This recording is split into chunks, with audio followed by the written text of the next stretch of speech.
And welcome to this week's edition of Conversations. I'm Jeff DeForrest. Very special occasion here today. We do offer an apology immediately because we were absolutely ecstatic.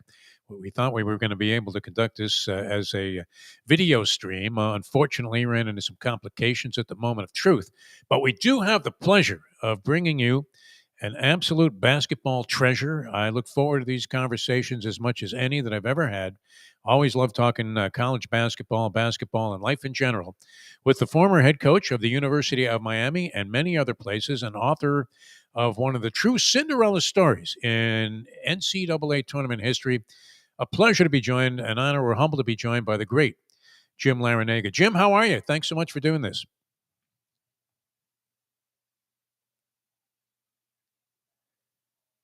At least I thought we had the great Jim Me. Larranaga. Oh, now we do. Jim Larranaga, how are you, my friend?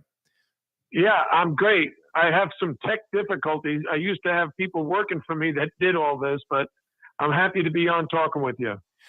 We're happy to have you in any capacity because it's always enlightening. It's always great. And we realized that, I mean, it wasn't that long ago. It seems like a while now, but it was less than two seasons back that you were in the Final Four. Do you still, as a tournament comes up, I know you left the University of Miami program right after Christmas, December 26th, announced you were leaving the program, and had just a tremendous run there and authored somewhat of another Cinderella story at the University of Miami, which we'll get to. But do you still have a taste in your mouth and in your soul for being in the Final Four? And what does it taste like when you reflect back on it? Well, first of all, I left coaching. I'm no longer coaching at the university. I stepped down on December 26th, but I'm still with the university. I still love the university. I'm going to be teaching at the university. I'm going to try to help raise some money for the university and the athletic department. But my reflections of the year and the season we went to the Final Four are tremendous. We had a great group of young men who really sacrificed, individually to be great collectively. We had five guys averaging double figures. We really shared the ball. We played great defense. And we ran into some great competition in the ACC. We were able to finish the regular season actually in a tie with Virginia on their head coach, Tony Bennett, who also stepped down because of this new normal, the NIL era and the portal. But the memories will last a lifetime. The Isaiah Wongs and Jordan Miller, those guys leading us to a Final Four for the first time in school history. I'll never forget that. Tremendous run and rivaled, I guess, in the memory bank. I mean, this was Cinderella Plus, one of my favorite movies of all time. James J. Braddock and Cinderella Man, of course. That's a great story. But that's part of the charm of the tournament. I think that attracts so many people. And well, when you were making that run, I mean, 2005, 2006 with George Mason, that seemed as unlikely as any. I can still hear Billy Packer screaming at the camera. Well, what are these guys doing in here? And you ended up on an incredible magic carpet ride. Take us back. Let's start there with this conversation and go back and reflect a little bit on that George Mason run, because that's the kind of stuff of which legends are made. Sometimes coaches are made, programs are made, players are made, and you managed to make it all the way to the Final Four with an improbable series of upsets that rivals any set of four wins that we've seen in the tournament. Defo, one of the questions a college coach gets asked all the time is, what kind of recruiting year did you have? And my answer has always been the same. Ask me in 10 or 15 years and I'll let you know. And the reason very simply is, they might be good players in college, but what are they doing as adults, as citizens? And so I'm happy to say that 2005, 2006 George Mason team had the great run. But you know what those guys are doing now? The starting backcourt of Tony Skinn and Lamar Butler. Tony Skinn is the head coach of George Mason University, and Lamar Butler, his backcourt teammate, is his assistant coach. And they just won the regular season of the Atlantic 10 Conference for the first time since I left George Mason 14 years ago. So when you see the success those guys had, and it's not just them, all the guys on that team have enjoyed a great deal of success beyond college basketball. So I'm very, very proud of them. I'm proud of the job my staff did in helping those players develop into the team that they became and were able to go on that run. Tony Skinn, a big part of the story, at least the beginnings of this Cinderella ride, as you're in your CAA conference tournament, and he ends up incurring a suspension. And so there was some suspicion that maybe the committee, this was one of the conferences. We're watching these guys battle it out right now. And I love this part of the action with the conference tournaments with the one bid conferences. And you see what a basketball bloodbath it can be and the desire to get there and what it means, even if you're going to be a 16th seed going against some juggernaut monster like one of the top four teams in the country. But Skinn's impending suspension, which I guess he had to serve, seemed to throw into question whether you were even going to be in the NCAA tournament field. What was your feeling when that was transpiring, and did you think you were going to get the nod? Well, Defo, I'm not sure. I was the one who suspended Tony. Tony punched a player on Hofstra, and no one in the game saw it. It was not the referees didn't call anything. The fans didn't see it. The only way I knew is I called Tony over because he was guarding Lauren Stokes, and I called Tony over and I said, "Tony, what happened?" He said, "I punched him." I said, "You what?" In a sensitive spot too, according to the story. Well, yeah, I don't like to discuss that. That's too painful to begin with. But one of the things Tony obviously said he did it. He understood that I have a very specific philosophy, attitude, commitment in class, attitude, have a positive attitude towards everything you do, commitment, make a total commitment to being the best that you can be, and class, always behave in a first-class manner. And so when Tony did that, I took him out of the game. After the game, I suspended him. And yes, all the experts predicted that we wouldn't get into the NCAA tournament because of that. But I told the team, look, we're a terrific team. And even though Tony will not play, I do believe we'll get invited, which we did. I didn't know Billy Packer would be just ripping us for not being good enough to be in the tournament. And so I was very happy when I ran into him in Indianapolis. I had known Billy for a very long time. And I said to him, you never even saw us play. How do you have the right to criticize a team that you've not seen when you say we weren't good enough? And he still defended himself. He said, you come from a crummy league. I said, yeah, but we just beat 3 previous national champions. We beat Michigan State, we beat North Carolina, we beat Connecticut. We deserve to be here.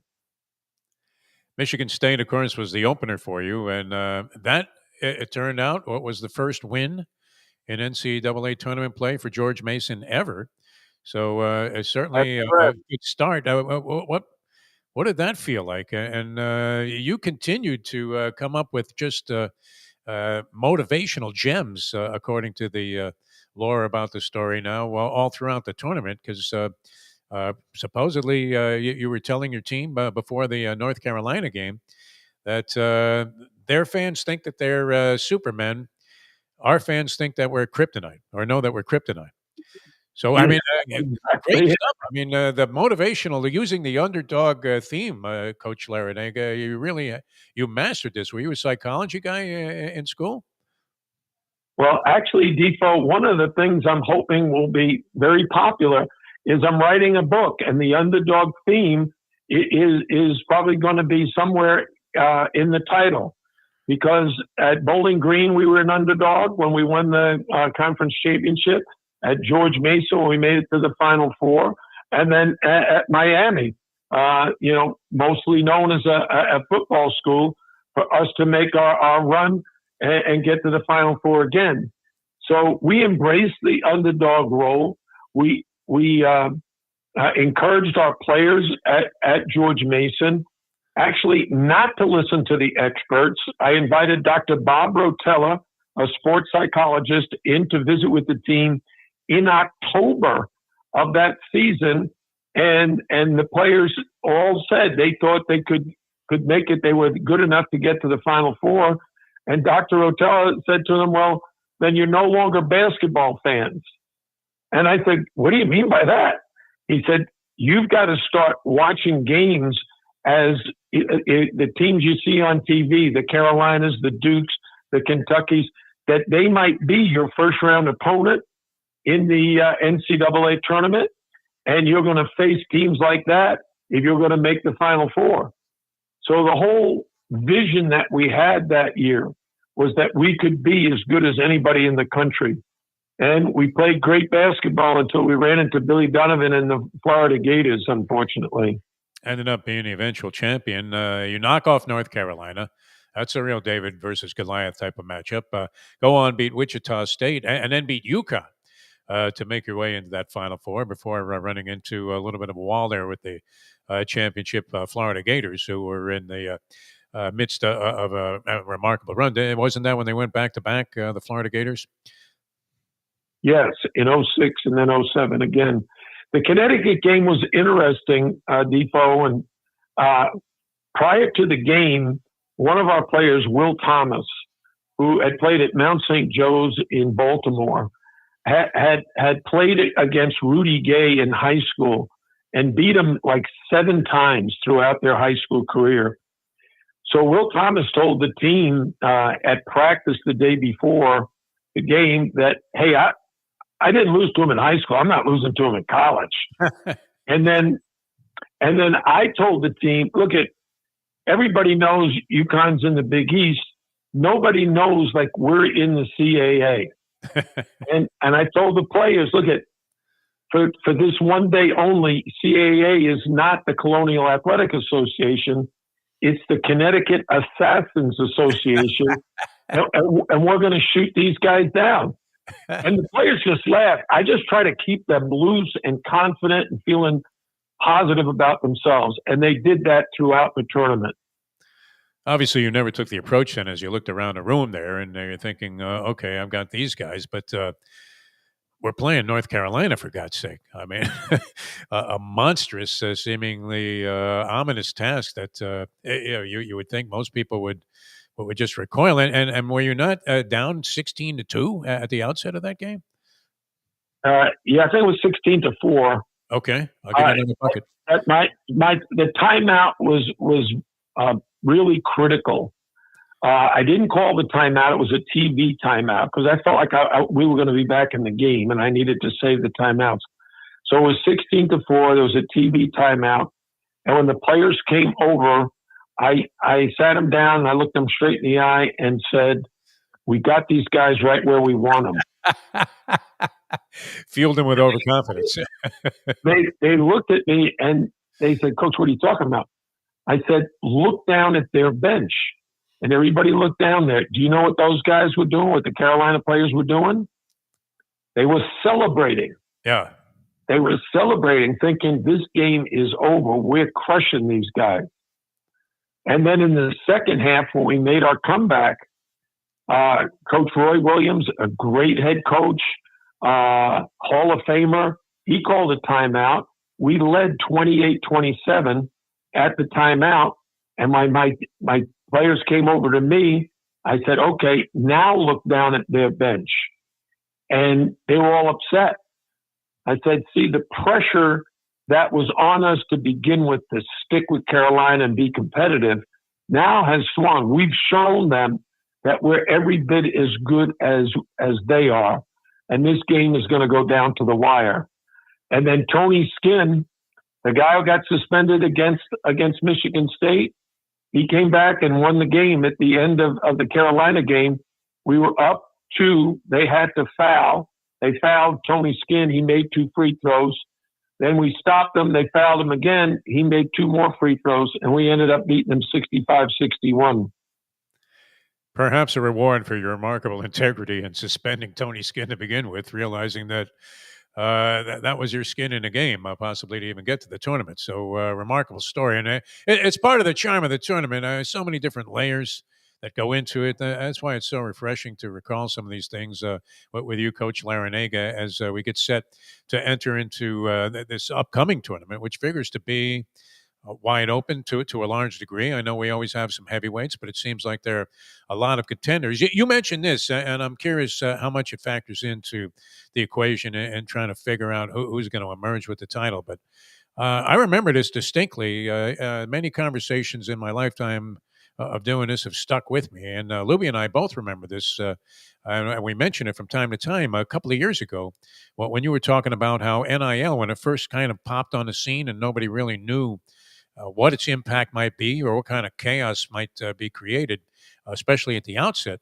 And you sort of warned people and said, this is going to change the face of what we've been doing, college football and basketball, forever. It won't ever be the same. Reflect back to those feelings that you had about it, and to what extent did they play out? Because originally, and part of this run that you made with the University of Miami, what was also sparked by two guys that transferred in that had real good years for you in 22, 23. Exactly. And, you know, um, our philosophy has always been just to recruit good citizens, good people, hard workers, competitors, guys who are very team oriented, who would be good leaders, good role models in the community. And so the players that we recruited, we had a lot of guys coming back after our Elite Eight run. Almost everybody that was eligible to come back came back. And so we only needed, really two key players to fill in. And we got Nigel Pack and Norshad Omir. And so they fit in beautifully with the Isaiah Wongs and the Jordan Millers. So what ends up happening, though, after we got back from the Final Four, the whole college basketball scene had changed. We got back from Houston, and on that Monday, I had 8 players wanting to put their name in the portal. Wow. And I said, I thought you loved it here. And they said, oh, I do, but I want to make a lot of money. And so their vision of what college basketball was becoming is, I can make a lot of money playing professional basketball in college rather than even attempting to go to the NBA. So I'm not putting my name in the draft. I'm going to come back and I'm going to get paid. And some guys transferred out because they could get more money someplace else. And they did. One of our guys who got zero at Miami on our run to the Final Four made $100,000 in his 5th year. Wow. And several other guys who had eligibility and transferred. But we were able to get enough guys back that it looked like, okay, we're still going to be in good shape. But what would happen then is those guys started asking for exorbitant amount of money. And eventually those guys left, and one of them got $1.5 million, another got $1.2 million.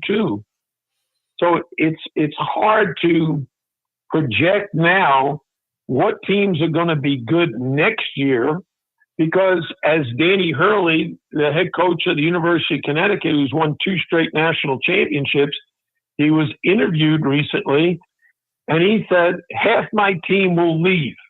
They'll all put their name in the portal trying to get more money someplace else. I figured you were watching that. Constantly rebuilding, yeah. It makes it very, very hard to have any kind of continuity.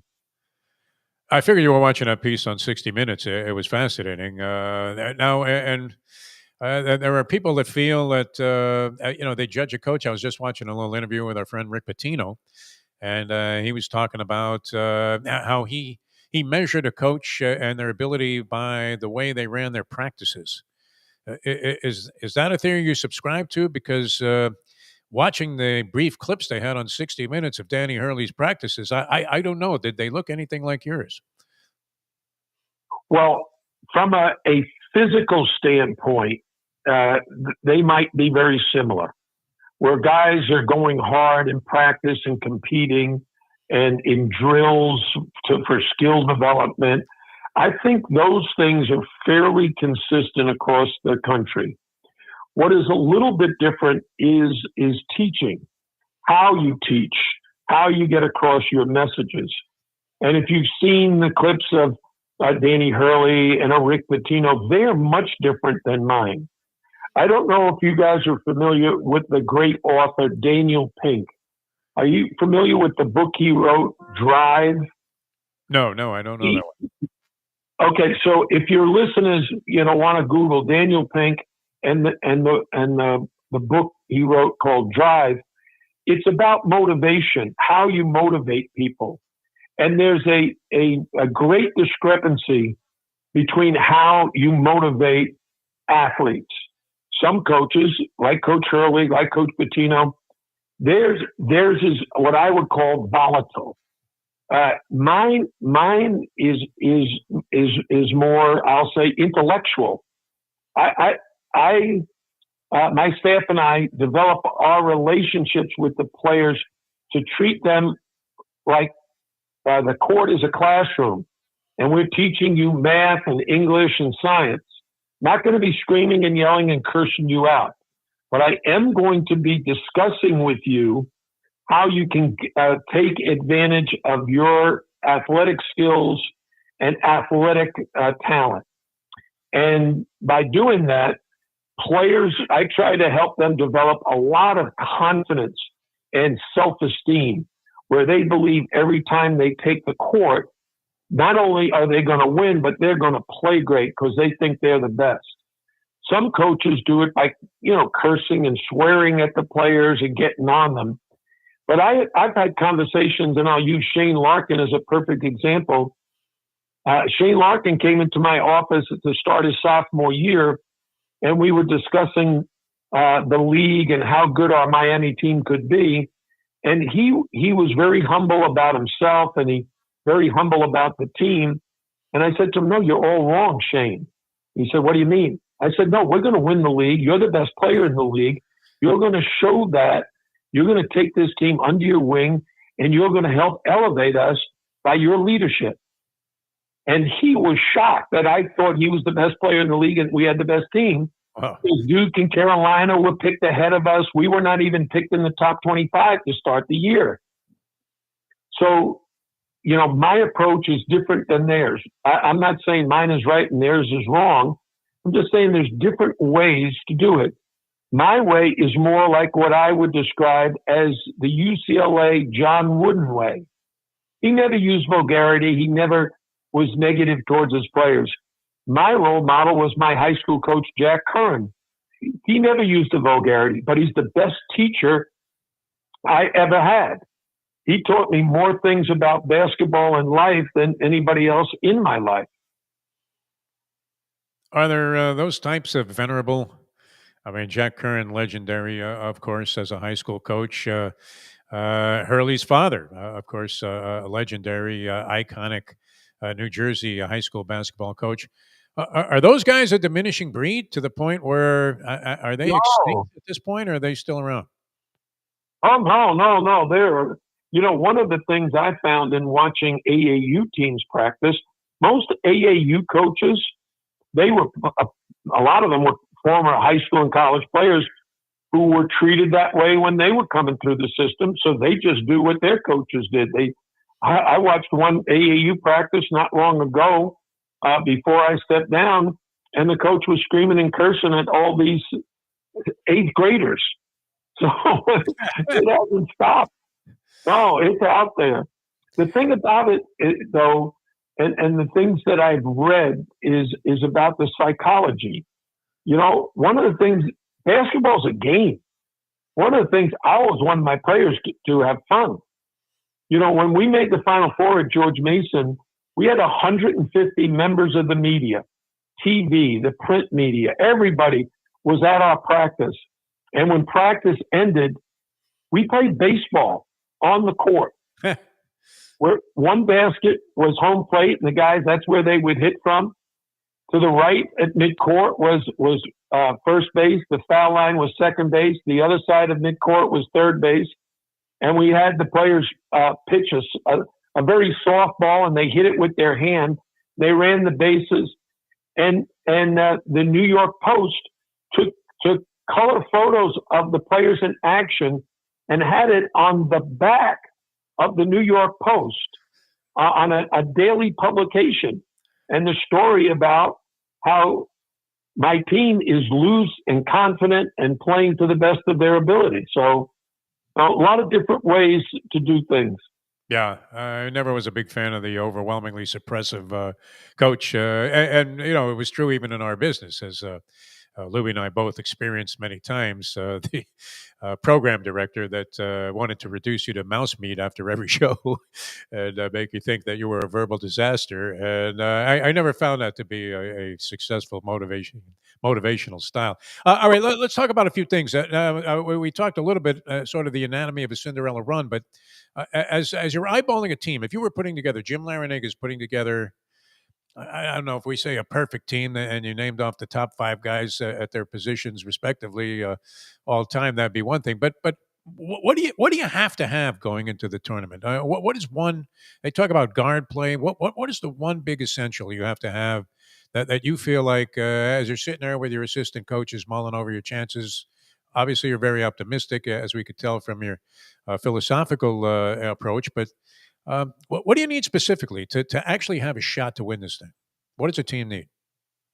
Well, I told you I'm a big fan of John Wooden, and I spoke to him one night about basketball. And he said that the two things that are most important in producing a team, the two words that always have to be present, is love and balance. So love is, you got to love what you do, and you got to love being coached. You got to love your teammates. You got to love the competition. And then balance, you have to have balance in both your offense and defense. And because I'm a great believer in analytics, if you go online to kenpom.com, Ken Pomeroy, that his website, it rates all of the things that you need to be successful, because it compares you to every other team in every single category. So if you look at it, I think Duke has a great chance to win the national championship this year, because they are very efficient on offense and they're very efficient on defense. They have good size at the guard position, which is helpful, and they have good size up front. So that means they have good balance. They're very good at both offense and defense. And Auburn would fall into that same category. The University of Houston, Alabama, those are probably four of the top teams I'd be looking at to make the Final Four. Tennessee is very, very good. Is there another team in the ACC that could make a great run? Yeah, I think Clemson, because they have veteran leadership, and that's another quality that I think all teams need to have. I don't think you can just win with freshmen. Even though Duke's got great freshmen, three of those guys, I think, were on the All-ACC team. So they've got great players. They've got three of the top 10 guys who are going to be drafted in the NBA. But you also need older guys, juniors and seniors, guys who have been through it, have been to the tournament, and can kind of help the younger guys relax and play to their capabilities. Obviously, the fans are more likely to know the coaches than they are the players because of the transitional nature of it, even more so now with guys transferring out. You don't just have the one-and-doners. You got guys in the portal. And, of course, every 4 or 5 years, you're turning over the roster anyway, regardless. But the coaches are there. They're the constant. To what extent, Jim Larranaga, is a coaching matchup exactly that? I mean, when you're approaching a game, how much do you look at who the other coach is? Obviously, you have to try and interpret his style and how you might be able to combat it, and what he may try to do against you. But are there certain guys that when you go against them, you're even more conscious than you might be of, tonight I'm going against Bruce Pearl, and I have to do this or that. Is it really a coaching matchup, or do you just send your players out there with their instructions and hope the ball goes in the basket? Okay. From a coaching standpoint, it's like a chess match. Okay. Every coach has his own style, and he's going to be making adjustments constantly throughout the game. Now, an adjustment might be just make a substitution, or it might be a change of defense. or it might be just changing a matchup. All right. So every time we got ready to play an opponent, my staff was putting together the scouting report. There were several things that I asked them to do first and foremost. Number one, what is their basic style of play? Are they a man-to-man team or a zone team? Are they a pressing team or a packing team? Because if we're going to have to face their defenses, we need to be sure our players are mentally prepared for every different scenario. Because you can't go down to the offensive end and be surprised. At the other end of the floor, it's very easy to look at statistics and say who the leading scorer is and who the 3-point shooters are.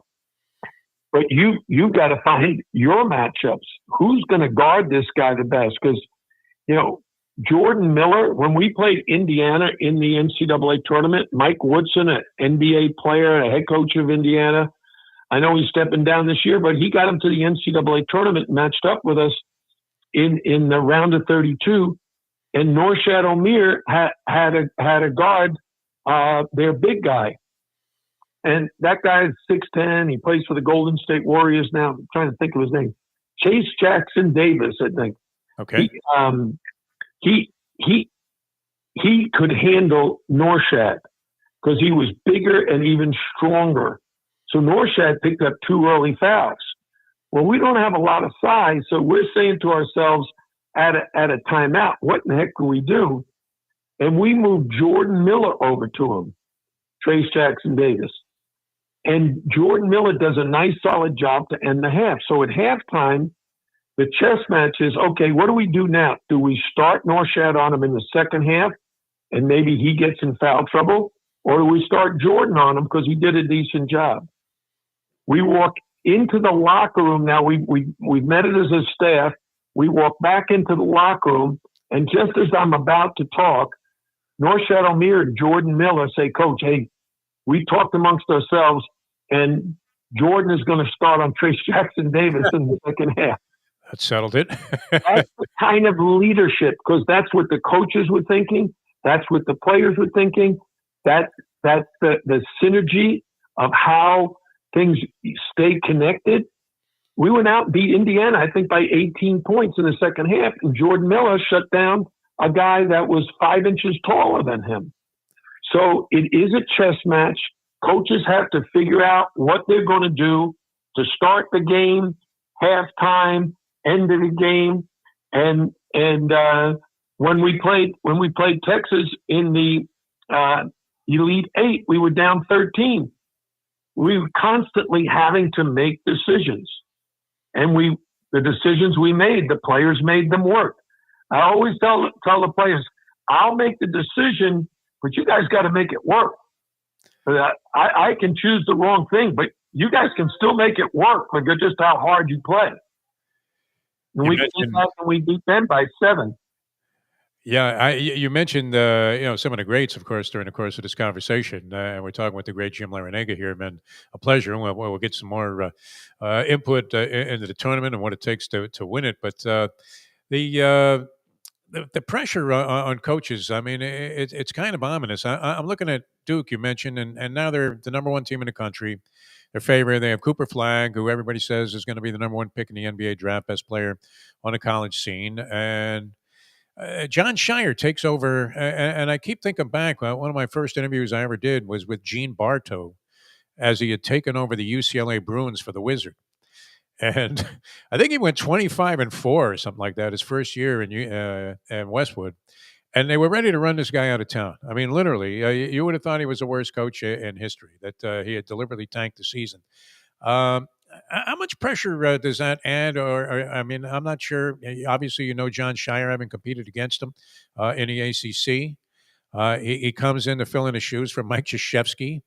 So 2 questions. Number 1, who would be the Bobby Fischer of chess masters that you matched up against? And then number 2, if that guy like Krzyzewski's out of the game, what does that do to John Shire and his approach? How difficult is it for somebody like that? He seems like a real gentleman and a true sportsman, but and almost has me rooting a little bit for Duke, whereas I used to root for them to lose every game, Coach. But especially against you, naturally. But yeah, I mean, who are the best to have to poke, jabs at and try and outsmart? And what is following in the footsteps of a giant do to a guy entering this tournament probably as the number one overall seed? All right. Well, let's talk about the Bobby Fishers of college Yeah. basketball. Who are the guys that you Good just thought thing might? on is Bobby Fischer was the chess master, Yeah. and the one guy that my staff and I had the hardest time preparing for was Tony Bennett Okay. at the University of Virginia. And some of it just had to do with style of play because it was in conflict with our style of play. We like to play up and down. I like the up tempo game. In my first 5 years, we had a better winning record against Duke and Carolina than we did against Virginia. Wow. And and those were the four winningest programs in my first, I think, 10 years or maybe 12 years. Um, the last two have been disaster for us, for Miami. But leading up to that, those four programs had won all the regular season titles. Virginia and Carolina won the most. I think they each won 5. We won 2, and Duke had only won 1. This is only Duke's second ACC regular season title since I was in the league. All right. So Tony Bennett, to me, gets the nod of the guys that I've coached against in the ACC, despite the fact that I coached against the winningest coach in the history of college basketball in Coach K, the second winningest coach in Jim Boeheim, one of the top 5 winningest coaches in Roy Williams. I coached against Rick Pitino when he was at Louisville. But Tony Bennett's style was often the biggest challenge. The other coaches all played more up tempo. So we try to match their speed and quickness and skill level. And with some of the great players that we had, we were able to do it at least a decent amount of time.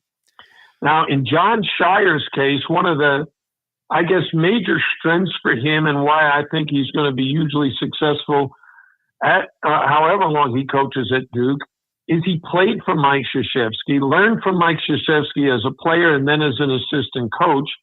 And he's kind of followed the Coach K formula. He surrounded himself mostly with former Duke players, so they have a lot of consistency in their coaching style. Jay Lucas, the new head coach of the University of Miami, is, I think, the only guy that John Shire hired that is not a Duke grad. It was not a former Duke player. He played at Texas and Florida. So, but the Duke system, the formula for success that Coach K used, John Shire is just following in his footsteps, and it all begins with relationships and recruiting. They have the best players. Yeah. They get the best high school players. Those transfers that they have this year are terrific. And they had great success at other schools. They came in, and instead of trying to do their own thing, they bought into the Duke system. The problem in college basketball right now, and when we suffered with it, is players who have come from maybe 2 or 3 different programs who come in and just want to do it their own way. You have to buy into the system of the school that you're playing for. It's not about the name on the back of your jersey, your last name. It's about the name on the front of your jersey, your school. Whether it's Carolina or Duke or Miami, it's all about the team. Probably a more difficult message to get across and institute these days and have it actually resonate with a lot of players. As you mentioned, they're getting a ton of money, and I can't help but think I know you had forewarned us, as we mentioned, about the chaos that would be created by NIL and how difficult it was going to be to uh, go about your business the same way. Bennett left apparently for the same reason. Jay Wright did he also abdicate his position there? As I mean, he was doing great at Villanova, well respected, at championships. Just says, "Hey, that's it. I've had enough." Went to a nice announcing position, but you had the feeling that he would have stayed in the game. And a lot of people think Nick Saban left for those reasons. So yeah, that kind of played havoc with the college game, and but we'll see how it reflects on the teams going into this tournament. Any of the small schools that you've looked at, Coach Larranaga, that you say, geez, Wofford has a shot. Any in that category, in your opinion, that have a legitimate chance to at least win a couple of games? I mean, and nobody loves this more than that. The tournament attracts so many people, much like the Kentucky Derby does in horse racing, that never watch a college basketball game. So when you see Fairleigh Dickinson knocking off Purdue with Zach Edey, you're thinking, where is this school? Are there any players and teams in this category that you think, having seen what you watched through this year, that people should pay attention to? Well, there are two teams that we played in the ESPN event back in November that impressed me, and they both won their regular season championship. The first team that I think everybody should pay attention to is Drake. Okay. They've had an awesome season. They're 29-3. They have not all, but a lot of their players are Division II adults. They're like 23, 24 years old. And they played all 4 years for their college coach. And then he got the head coaching job at Drake. And they all transferred in as fifth-year seniors. And they've stuck together. They play a great brand of basketball. They brought in a big guy from, I believe, Wyoming, who's given them more size. So I think they will be a tough matchup for anybody in the round of 64. The other team, one of my former coaches we were assistants together at Virginia. He coached at Wake Forest for many, many years. Dave Odom, his son Ryan Odom is the head coach of VCU, Virginia Commonwealth University in Richmond, Virginia. And Ryan's done a tremendous job there. And I don't know what their record is. They've won like 24 or 25 games going into the A-10 tournament. And I don't know if that's a one-bid league. There's three teams at the top, VCU, George Mason, and Dayton. Every one of them would have a very good chance of winning at least one or two games if they're in the tournament. Getting to the tournament will be more difficult for them.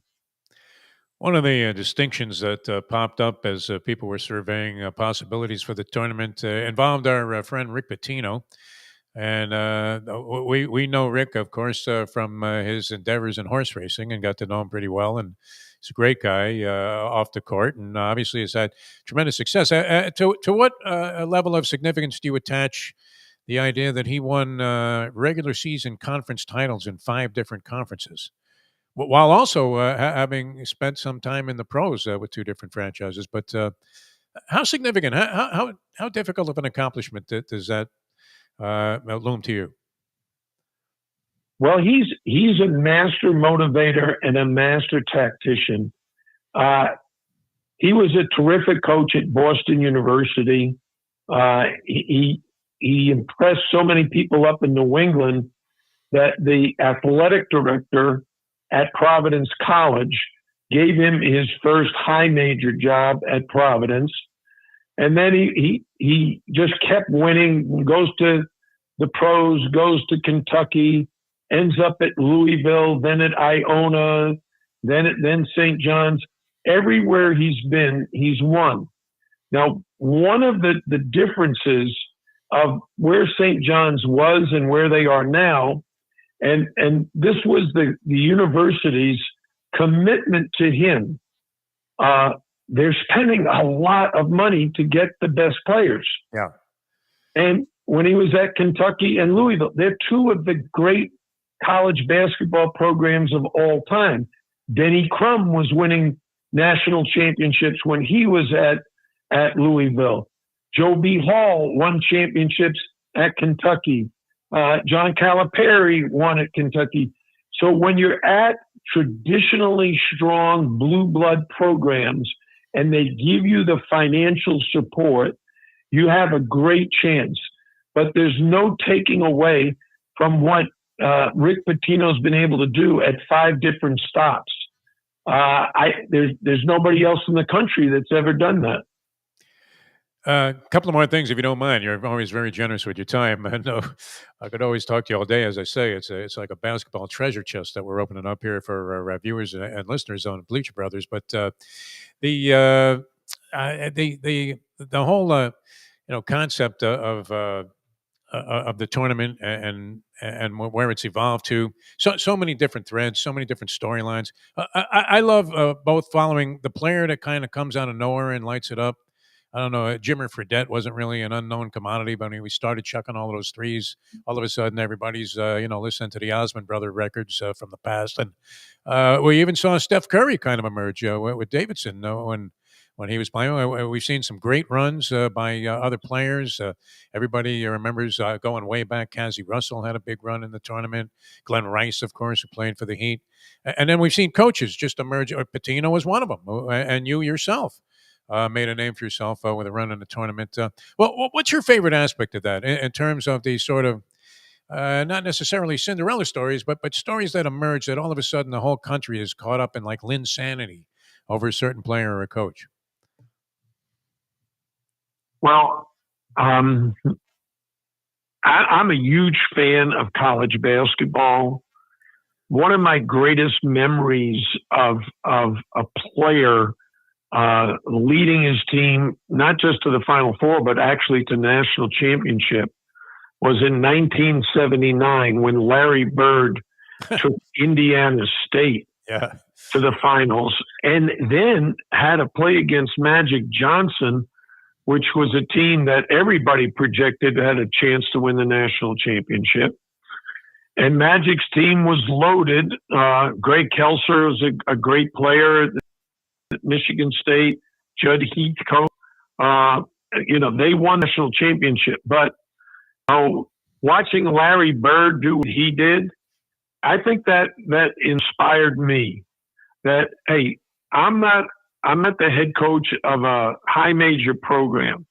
I'm at a George Mason, and no one thinks we can win games or get to the Final Four. But I told you before the season ever started, we were planning it and dreaming about it and had a vision for it.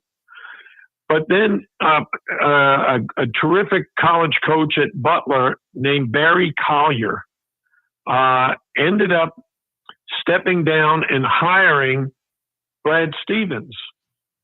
And so after George Mason had gotten to the Final Four, Barry Collier said to me, this is a quote, "You've just broken the 4-minute mile." And I said, what do you mean? He said, mid-major coaches didn't think they could do it, so they didn't. But you've given us hope. And I think one day my Butler program will get to the Final Four. And then in 2010, and then again in 2011, Butler made the Final Four, and they were joined by VCU in 2011. Yeah. So in 2013, Wichita State did it. I mean, once players, as in general, start to believe that they are as good as the guys that go to Duke and Kentucky and UCLA, then when you step out on the court, you're not intimidated by them. And the players today, they play an AAU ball against each other. So they're used to going against these big name players like a Cooper Flagg. So it'll be interesting to see if a Drake or a VCU or someone similar to them have older guys who played together, who played a great brand of basketball, can knock off some of the big names in the top 10 teams in the country. because I think that's certainly something they're very capable of doing. All right, one last thing, if you don't mind, because Luby had a tactical question involving, and I know you're close to Eric Spoelstra. Spoelstra, regarded by many who compile such lists and surveys, among the top 5 all time of the NBA coaches. And yet, Luby's upset because he feels that Spoelstra needs to hire a cut man instead of an assistant coach. Can you attribute any reason to being in a position now? It could go both ways, where a coach doesn't have a great roster, or maybe it's not assembled, where all the parts are complementary. You know, he has some good players, a couple of all stars, where you say, okay, well, he's put them in a position where they're building these huge leads. But what's your feeling about? Is there a way a coach should be able to stop the roof from caving in? Because unfortunately, the Heat have incurred any number of devastating losses when it's more common in the NBA to come from larger deficits down to come back and win with the 3-point shot and the amount of times it's being used. But what do you make of that? I mean, is there a thing? What do you do in that spot when it just looks like you can't make a basket, you can't even get a shot off, the other team's coming down, scoring at will? How do you stave off those runs? Can you do it just with timeouts and psychology, or is there a strategic thing that should be executed at that point? Well, let me first say I am a huge fan of Eric Spoelstra. Spo and I, his sons come to my basketball camp in the summer. We sit together talking hoops and cheering on his sons to shoot.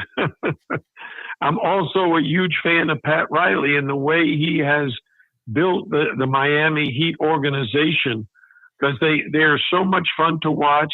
I'm a huge NBA fan. My son coaches with the Clippers. He's been in the NBA both as an assistant with the Celtics and then also with the Los Angeles Clippers, working for Ty Lue. And here's what I'd say, my observation of the NBA. The first and one of the most critical things is continuity. Injuries play such a huge part in constructing a team. If one of your top players is out, if 2 or 3 of your top 6 or 7 are out, if you're constantly having to make changes in your starting lineup and making adjustments before the game even begins. But in the NBA, why the runs can go forever and why you can get big leads and lose big leads is because of the 24-second clock and the skills of the players today to shoot the three. So you can go, and I've seen it over and over again, watching NBA games, not just the Heat or the Lakers or the Clippers or the Celtics. You see the players, go on these unbelievable runs where they're shooting the ball great. Some of it might have to do with the matchups that night, or one of the big things, if you're playing someone on a back-to-back, or if you're playing a back-to-back, the fatigue can be a factor. So there's all sorts of reasons. But what I know for sure, this is absolutely for certain, the people who are most responsible for the runs or for the droughts are the players. Coaches can only do so much. They can't put the ball in the basket. They can change. One of the best things that I see Spo do, I wish I had the ability to do it, he could change defense, go from man to zone. He had some adjustments in the zone to make it more difficult. But there's no replacing players.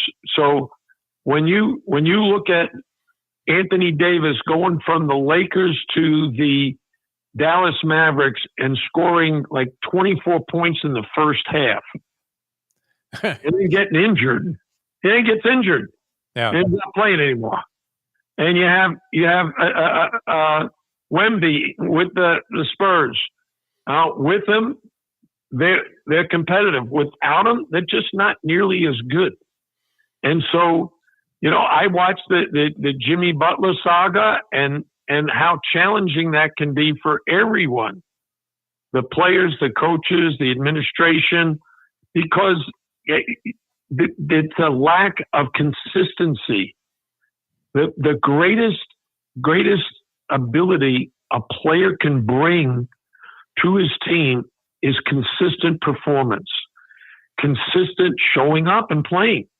One of the things I was most impressed with John Stockton, if you ask me, he's one of the great players of all time.